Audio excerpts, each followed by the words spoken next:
Thank my good friend and colleague, the chairman of the committee, Mr. Waxman, and I commend him for his leadership on this matter.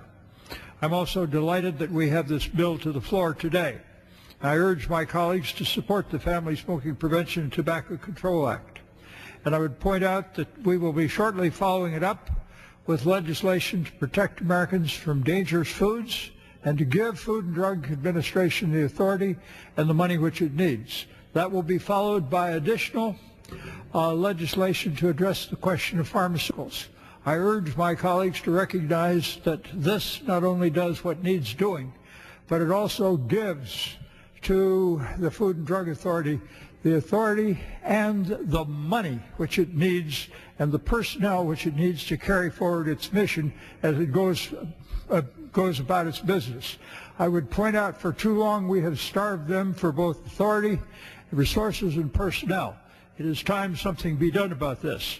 I'm not going to give you an argument about this situation, and that will be in my written remarks extended.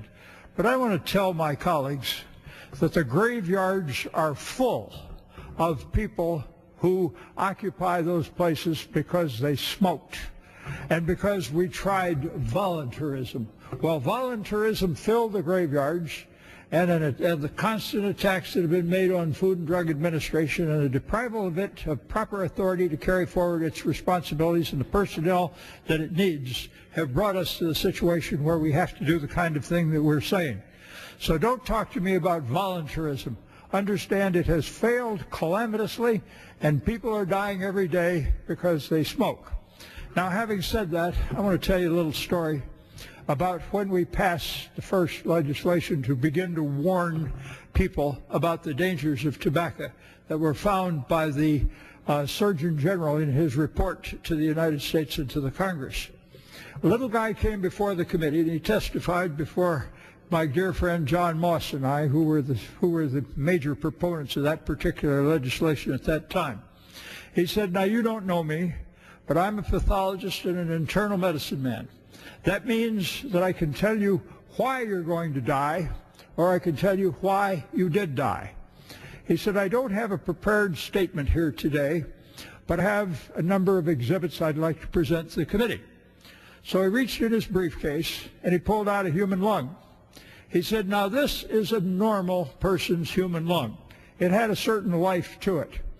The next exhibit he pulled out was one of a fellow who had died of squamous cancer. He said, "These are squamous cells." It looked like a bowl of caviar. Painful way to go. And he then showed us the lung of somebody who had died of emphysema. It was white. It lacked life.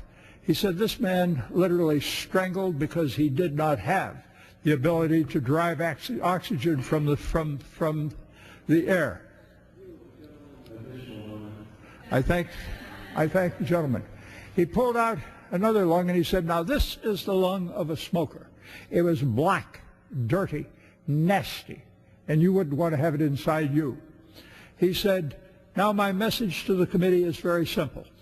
If you smoke long enough, you're going to die of cancer of the lung, or you're going to die of some other kind of ailment which is induced by your smoking, whether it is of the lung or whether it is of some other organ, including the mouth, the throat, or another part of the body as far away as the fingertips." I just want my colleagues to understand, finally we are doing something. If a person wants to be silly enough to smoke, he can still do so, but he's going to get a warning. And the tobacco companies are going to have to provide proper, decent, honorable behavior. And they're going to have to do the things that warn American people of this. And we have a responsible agency which this legislation will properly fund and finance. We'll give them the authority and the and the capabilities of doing what they need to do. We're going to follow it with other legislation. I urge my colleagues to support this and support the other legislation when it comes. Gentleman yields.